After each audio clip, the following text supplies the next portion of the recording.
All right, Miles, there's a lot of news involving Baker Mayfield and a potentially new destination for Mayfield. What's the latest going on with Baker? Yes, Nick. Recently, Baker Mayfield has gone on to the You Never Know podcast, very popular podcast, just like our podcast, I shall say. But he's asked a lot of questions, and quite frankly, he was pretty honest in his responses. I respect that. There's not much I respect about Baker Mayfield most of the time, but I do respect this. Uh, and when he was asked how he felt about the whole Deshaun Watson situation, them trading for and getting Deshaun Watson, he said he felt disrespected 100%. Felt very disrespected. He said he was told one thing by the Browns organization, and they did something completely different. So now the relationship is fractured beyond repair. He doesn't want to stay there to be a backup for Deshaun Watson, and they need to move on. Then he was asked where he thinks his most likely landing spot would be. And Mayfield said he would have thought it was the Colts if you would have asked him a couple weeks ago. But since they traded for Matt Ryan, he says the Seattle Seahawks are probably his best bet right now. What do you think about that? Yeah, that's interesting that Baker Mayfield brought up the Seahawks, and he's not the only one. Matt Lombardo over at Fansided wrote an article about Mayfield potentially joining the Seahawks. Lombardo said, or quoted an NFC personnel executive. The executive said, "There's no doubt that Baker Mayfield is Seattle's best option.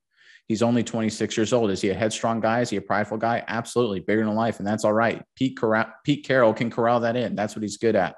Lombardo goes on to say Seattle certainly fits the bill of a team that could be in the market for Mayfield, even after acquiring underachieving former second-round pick Drew Lock and the Wilson blockbuster. And with $15 million in cap space, pairing Mayfield with the likes of receivers DK Metcalf, Tyler Lockett, and rising tight end Noah Fant could jumpstart his playoff hopes in a wide-open NFC. Okay, so here's my take on this, Miles. Anytime you go through, anybody goes in life, goes through like a big change, a big transition, you're moving, you're starting a new job, something like that. You always kind of look for something familiar with the change that you can kind of tie it into a little bit. So that way it's not a whole radical shift. Obviously the Seahawks are moving on from a big change, moving on from Russell Wilson. So they need a new future, new deal at the quarterback position. Baker Mayfield kind of represents enough of familiarity with Russell Wilson. And let me explain that. So both Mayfield and Wilson were transfers. Mayfield went from Texas Tech to Oklahoma. Russell Wilson started at NC State, went to Wisconsin. Both guys had big time chips on their shoulder. Both guys felt they've been slighted throughout their careers multiple times, and they play that way.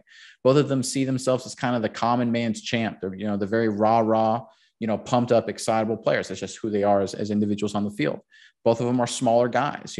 Mayfield's about 6'1". Russell Wilson's a little less than 6 feet tall. They have to play a little differently because of it. They're not the prototypical Josh Allen, Pat Mahomes kind of quarterback. That's not who they are.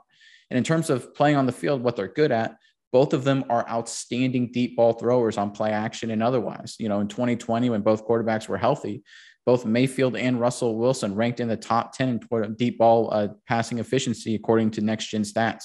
Mayfield actually edged out Wilson. Mayfield was 6, Wilson was 8. So there's enough of familiarity there, enough of a similar kind of athlete, both on the field and off the field, for what Seattle is used to with Russell Wilson. So I think with Baker Mayfield, they can kind of move on to the future, see if Mayfield's that guy, and doesn't have to be such a radical shift. So that was a completely different team dynamic.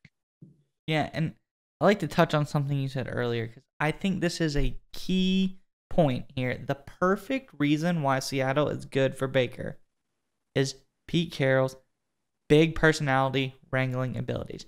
You look at who he's gone through the years. He had Richard Sherman. He had Earl Thomas. They had Josh Gordon on the team for a number of years and were able to keep that disaster under wraps for a good amount of time. The Seahawks and Pete Carroll had a lot of big personalities on their team, so a guy like Baker Mayfield probably doesn't scare them at all. They can take a guy like that. You see the video of Pete Carroll and DK Metcalf meeting for the first time. Pete Carroll takes his shirt off to match the energy of DK Metcalf, this big muscular dude walking around the office.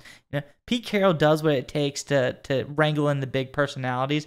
So I think that point alone, much less the whole being more familiar with that he's almost a clone of Russell Wilson characteristically, I think this is a really good match, and it's getting like you're at the school dance. Everyone else is getting picked. the room's getting shrunk, the options are less. So I think they're seeing eye to eye more now and say, you know what? Maybe we should just link up now before it's too late. So I like this pick, and I like the move.